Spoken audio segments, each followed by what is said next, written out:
안녕하세요. 감동 스토리입니다. 오늘 전해드릴 이야기는 단순한 사건이 아니라 사람의 마음을 움직이고 삶의 방향을 바꾼 진짜 이야기입니다. 이 감동이 더 많은 분들에게 닿을 수 있도록 지금 구독과 좋아요를 꼭 눌러주세요. 여러분의 따뜻한 클릭 하나가 저희에겐 정말 큰 힘이 됩니다. 그럼 지금부터 당신의 하루에 온기를 더해줄 진짜 감동 이야기를 시작하겠습니다. 6년 전 우간다의 한 농장은 감귤로 가득 찬 풍요로운 땅이었다. 달콤한 향기가 마을을 감쌌고 나무 아래서는 아이들의 웃음소리가 끊이지 않았다. 그러나 그 땅은 어느새 죽음의 냄새로 가득 찬 폐허가 되어 있었다.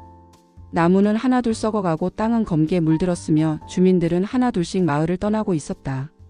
이유를 모르는 병이 마을을 덮쳤다. 수백만 달러를 들여 세계적인 병리학자들이 투입됐고 최첨단 장비와 수백만 페이지에 달하는 분석 보고서가 나왔지만 병의 정체는 밝혀지지 않았다. 나무들은 계속 죽어갔고 사람들의 삶도 함께 무너지고 있었다. 그때 뜻밖의 소식이 들려왔다. 이번엔 한국에서 팀이 온다는 것이었다. 마을 사람들은 기대 반 의심 반으로 공항에 나갔다. 하지만 그들이 본 것은 충격 그 자체였다. 첨단 장비도 없었고 전문가처럼 보이는 사람도 없었다. 단지 노란 작업복을 입은 노인 한 명과 몇 명의 젊은이들, 그리고 돋보기 하나뿐이었다. 마을 주민들은 실망했고 정부 관계자들조차 고개를 저었다. 이게 우리가 6년을 기다린 희망인가? 그러나 그 노인 박종석이라는 이름의 70대 은퇴 농부는 조용히 흙을 만지고 있었다. 그는 흙 냄새를 맡더니 중얼거렸다. 이상하네. 시큼한 냄새가 아니라 달콤한데. 사람들은 그를 비웃었다. 냄새로 병을 판단한다고? 하지만 박종석은 잎사귀를 직접 만지고 현미경이 아닌 돋보기로 들여다보며 말없이 노트에 무언가를 적기 시작했다. 아침 8시 동쪽 나무의 끝 말림. 오후 2시 서쪽 나무 줄기 짓물. 사람들은 지켜봤다. 아무도 몰랐지만 그 작은 관찰이 기적의 시작이 될 줄은. 이야기는 그렇게 시작됐다. 거대한 장비도 복잡한 논문도 없었다. 오직 손끝의 감각, 땅의 냄새, 나무의 표정으로 병을 읽는 한 농부의 지혜였다. 이 이야기는 나무를 살리는 이야기만이 아니다. 무너진 희망을 다시 일으키고 사람의 마음을 되살린 기적에 대한 이야기다. 박종석 씨는 그날 처음 본 감귤나무 앞에 무릎을 꿇고 흙을 손으로 움켜쥐었다.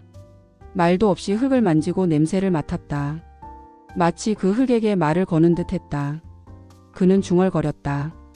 이건 단순한 진균이 아니에요. 뭔가 다릅니다. 제주에서 30년간 감귤을 키우며 느꼈던 그 흙냄새와는 완전히 다릅니다. 현지 전문가였던 나는 솔직히 의심이 컸다. 어떻게 이 병을 그냥 손으로 냄새로 판단한단 말인가. 우리는 수백 개의 샘플을 실험실에서 분석했고 고가의 장비로 세포를 분해했지만 아무것도 찾아내지 못했다. 그런데 이 노인은 감각만으로 병의 성격을 파악하려 하고 있었다. 다음 날 아침 박종석 씨는 이미 농장에 나와 있었다. 그는 밤새도록 나무 하나하나를 돌아다니며 표식을 해놓았다. 오래된 나무, 새로 심은 나무, 감염이 심한 나무, 거의 말라 죽은 나무들. 그 각각에 간단한 플라스틱 표지판이 꽂혀 있었다. 그리고 그는 말한다. 나무마다 증상이 다릅니다. 이건 단순히 병의 문제가 아니라 종의 문제일 수도 있어요. 그 순간 나는 잠시 멈칫했다. 종의 문제? 우리가 간과했던 부분이었다. 우리는 모두 이 병이 한 가지 병원체에 의해 발생한 것이라 생각했지만 박종석 씨는 다른 시각으로 보고 있었다. 무케비 씨가 다가와 말을 걸었다. 선생님, 이 나무에서 병이 처음 시작됐어요. 그런데 이상한 건 처음 병이 시작된 건 오래된 나무였지만 가장 먼저 죽어간 건 새로운 묘목들이었습니다. 우리는 즉시 그 나무들을 조사했다. 놀라운 발견이 있었다.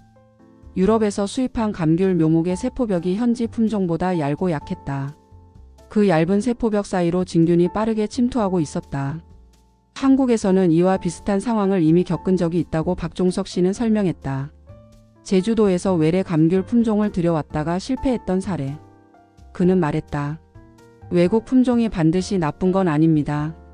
하지만 현지 환경에 적응하지 못하면 거꾸로 독이 되기도 하죠. 현미경으로 관찰한 결과 병의 주범은 슈도세르코스포라라는 진균으로 밝혀졌다. 문제는 이 진균이 우간다 토종이 아니었다는 점이다. 유럽에서 수입된 묘목을 통해 함께 들어온 외래종 진균. 유럽에서는 저항성이 있었지만 우간다 품종은 면역이 없었기에 속수무책으로 당했던 것이다. 정부는 당황했고 농민들은 분노했다.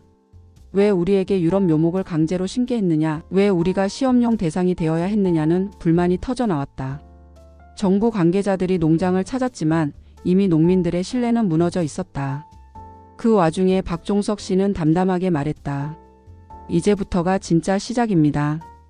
이 병은 치료할 수 있어요. 복잡한 장비가 없어도 현지 자원으로도 충분히 가능해요. 그의 방법은 놀라울 정도로 단순했다. 첫째, 배수로 정비였다. 진규는 습한 환경을 좋아한다. 그는 마을 농민들과 함께 배수로를 새로 팠고 점적관수 시스템을 설치해 수분을 조절했다. 둘째는 약재였다. 그는 비싼 수입 농약이 아닌 우간다 내에서 쉽게 구할 수 있는 카벤다짐이라는 저렴한 항진균 약재를 활용했다. 중요한 건 값비싼 약이 아니라 이 병에 맞는 성분이죠. 농민들은 반신반의했지만 따르기로 했다. 셋째는 식물 생태계 조절이었다. 그는 농장 주변에 토종 항진균 식물들을 심었다.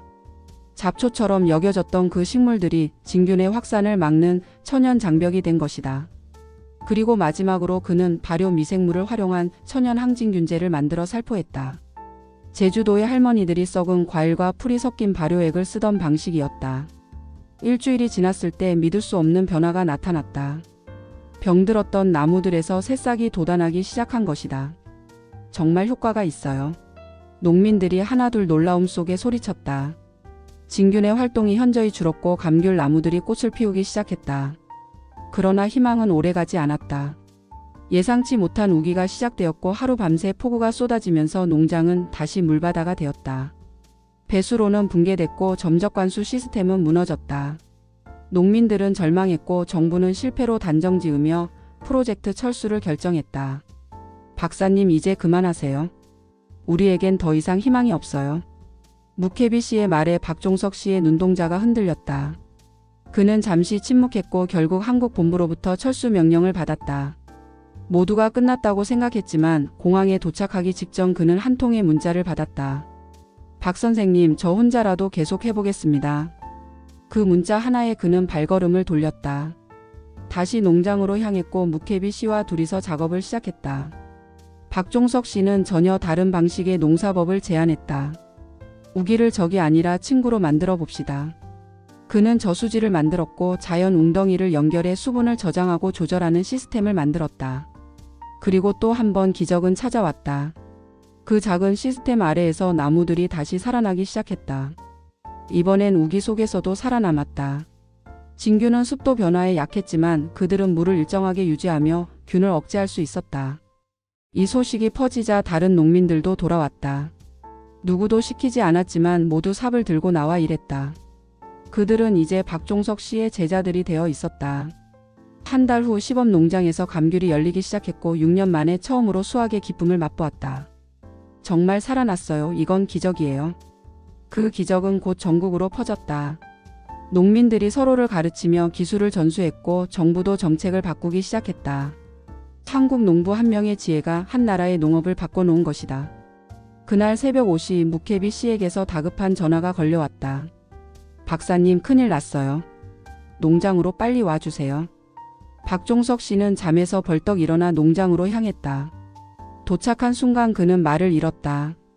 전날까지 새순이 돋고 있던 나무들이 하나둘 고개를 떨구고 있었다. 폭우는 배수로를 무너뜨렸고 점적 관수 시스템의 물통들은 모두 떠내려갔다. 흙은 질퍽거렸고 썩은 냄새가 다시 마을을 덮기 시작했다. 이럴 수가. 김영호 박사도 현장에 도착해 무릎을 꿇었다. 진균이 다시 활동을 시작한 것 같습니다. 습도가 급격히 올라간 탓이에요. 농민들의 얼굴은 다시 어두워졌다. 희망은 이렇게 짧았던 것일까? 며칠 전만 해도 웃음이 넘치던 농장에 다시 침묵과 절망이 깔렸다. 무케비 씨는 침묵을 깨고 말했다. 역시 우리한텐 기적 같은 건 없는 건가 봐요.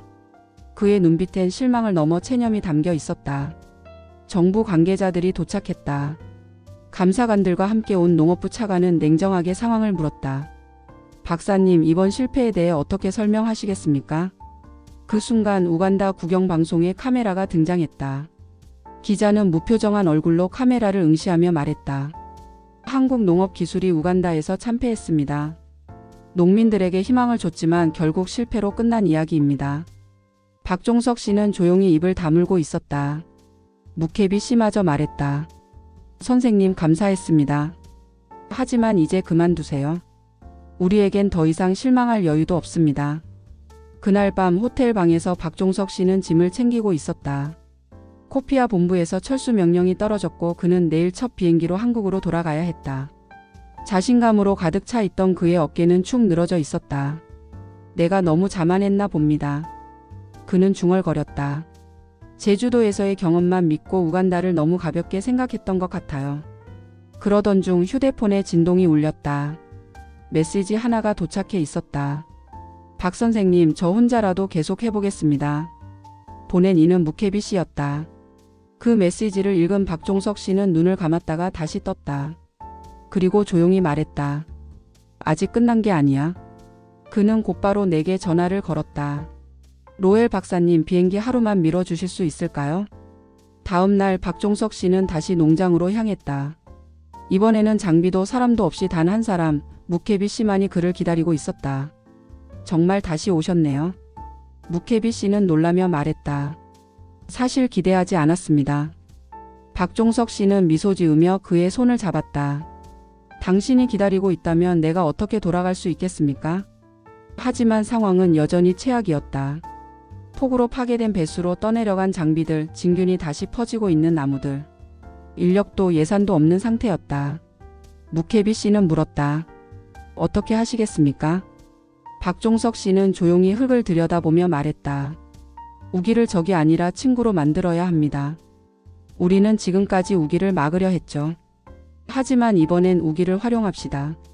그는 놀라운 아이디어를 내놓았다. 파괴된 배수로를 포기하고 대신 자연이 만든 웅덩이를 저수지로 활용하자는 것이었다. 폭우가 만든 구덩이들 사이에 수로를 연결하고 그 물을 건기 동안 점적 관수처럼 나무들에게 나눠주는 방식. 이틀 동안 박종석 씨와 묵혜비 씨는 삽을 들고 흙을 파기 시작했다. 아무런 장비 없이 수로를 만들고 돌로 둑을 쌓고 나무 판자로 수문을 만들었다. 그 모습을 본 다른 농민 몇 명이 조금씩 돌아왔다. 어차피 집에 있어도 일도 없는데 도와드릴게요. 일주일이 지나자 놀라운 물순환 시스템이 완성되었다.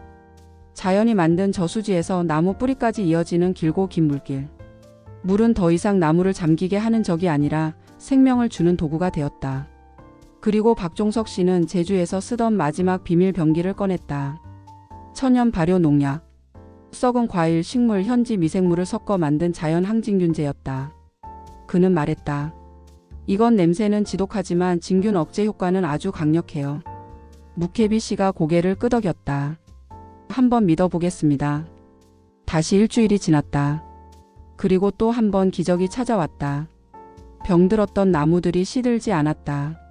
심지어 습기가 가득한 환경에서도 새로운 잎이 돋아났다. 현미경으로 관찰한 결과 슈도세르코스포라 진균의 활동이 현저히 억제되고 있었다. 김영호 박사가 말했다. 진균이 거의 보이지 않습니다. 이번 방법이 정말 효과를 낸 것 같아요. 소문이 퍼졌고 농장을 떠났던 농민들이 하나둘 다시 돌아왔다. 정말 이 시스템이 효과가 있습니까? 우기도 넘길 수 있나요? 박종석 씨는 미소 지으며 말했다. 이번엔 우기가 우리 편입니다. 3주째 시범 농장의 나무들에서 열매가 맺히기 시작했다. 무려 우기 한복판이었다. 6년 동안 우기만 되면 죽어가던 나무들이 이번엔 푸른 감귤을 주렁주렁 맺고 있었다. 농민들은 울기 시작했다. 묵혜비 씨는 두 손을 모아 눈물을 훔쳤다. 이건 정말 꿈이 아닙니다. 처음엔 죽을 줄만 알았던 나무들이 지금은 우리 아이들을 먹여 살릴 수 있게 됐어요. 마을 이장 루안자 씨는 박종석 씨의 손을 붙잡고 말했다. 선생님, 정말 감사합니다. 이건 단순한 기술이 아닙니다. 우리에게 희망을 다시 주신 거예요. 박종석 씨는 고개를 저었다. 저는 방법만 알려드렸을 뿐입니다. 진짜 기적은 여러분이 만든 겁니다. 그날 밤 농장에서는 작은 축제가 열렸다. 가마솥에 밥을 짓고 노래를 부르고 아이들이 웃었다. 어른들은 6년 만에 처음으로 얼굴을 펴고 웃었다. 누군가 말하길 우린 다시 살아났어요. 이 기적은 단지 병을 이겨낸 이야기가 아니었다. 절망 속에서도 포기하지 않고 서로를 믿은 사람들이 만들어낸 사람의 기적이었다.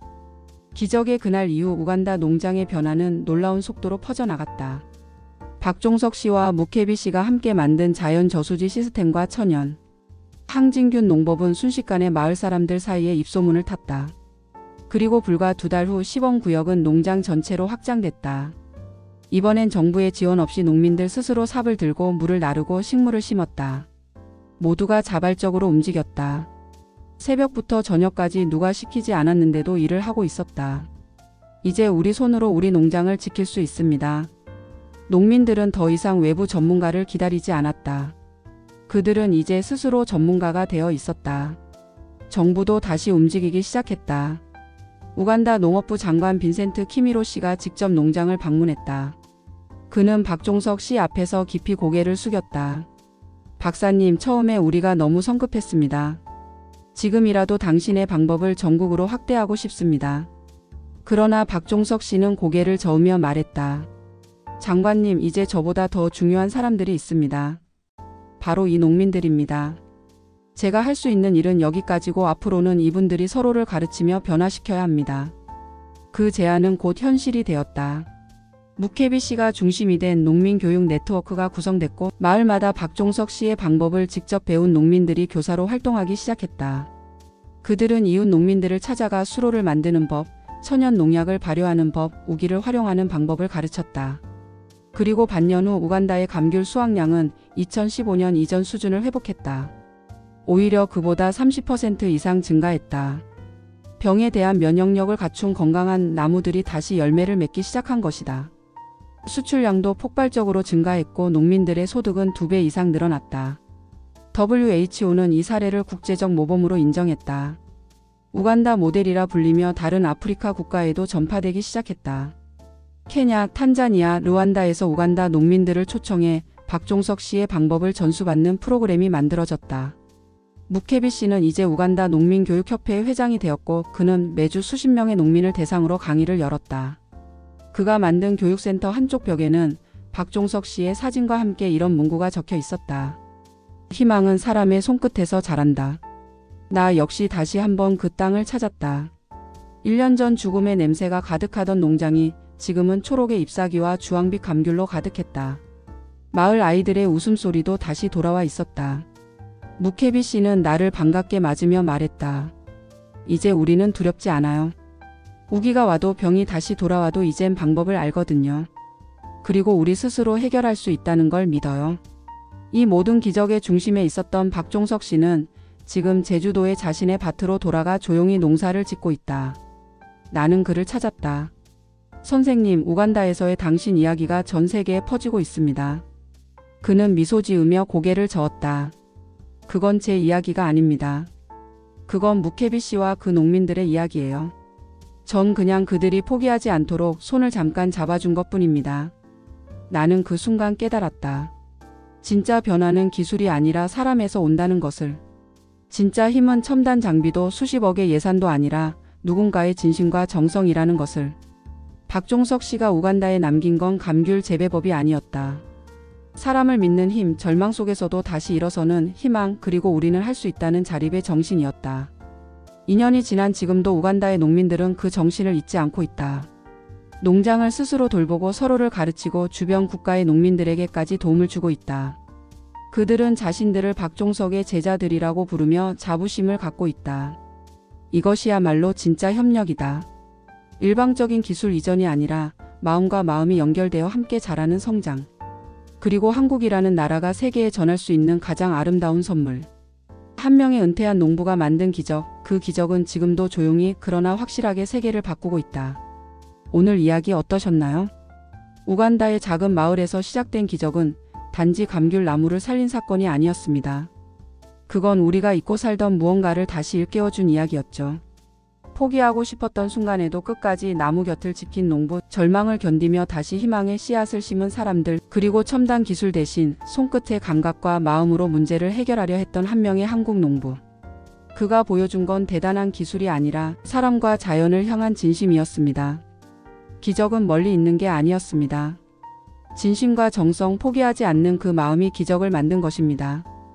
이 영상은 단지 한 나라의 농업 성공 사례가 아닙니다. 이 영상은 우리가 누군가에게 손을 내밀 수 있다는 가능성, 그리고 서로를 믿는 힘이 얼마나 큰 변화를 만들 수 있는지를 보여주는 증거입니다. 지금 이 순간에도 세상 어딘가엔 누군가의 작은 손길이 필요합니다. 그리고 여러분의 구독이라는 작은 행동 하나가 더 많은 사람들에게 희망의 이야기를 전할 수 있도록 도와줄 수 있습니다. 감동 테라스는 단지 감동적인 이야기를 전달하는 채널이 아닙니다. 우리는 진심을 전하고 정성을 나누고 사람을 믿는 이야기를 세상에 알리고자 합니다. 그리고 그 여정에 여러분이 함께 해주셨으면 합니다. 지금 구독 버튼을 눌러주세요. 그 한 번의 클릭이 누군가에겐 용기가 되고 누군가에겐 다시 시작할 수 있는 힘이 될 수 있습니다. 좋아요도 꼭 눌러주세요. 여러분의 응원이 더 큰 감동을 만들고 더 많은 사람들에게 이 이야기를 전할 수 있는 원동력이 됩니다. 그리고 알림 설정도 해주시면 다음 이야기도 놓치지 않고 따뜻하게 만나보실 수 있습니다. 감동은 준비된 사람에게 가장 먼저 찾아가니까요. 끝까지 시청해 주셔서 정말 감사합니다. 여러분 한 분 한 분의 시간이 헛되지 않도록 앞으로도 더 정성껏 더 감동적인 이야기로 찾아뵙겠습니다. 다음 영상에서는 또 어떤 마음 따뜻한 이야기가 펼쳐질까요? 우리 함께 기대해봐요. 오늘도 여러분의 하루에 작지만 확실한 행복이 피어나길 바랍니다. 감동 스토리였습니다. 감사합니다.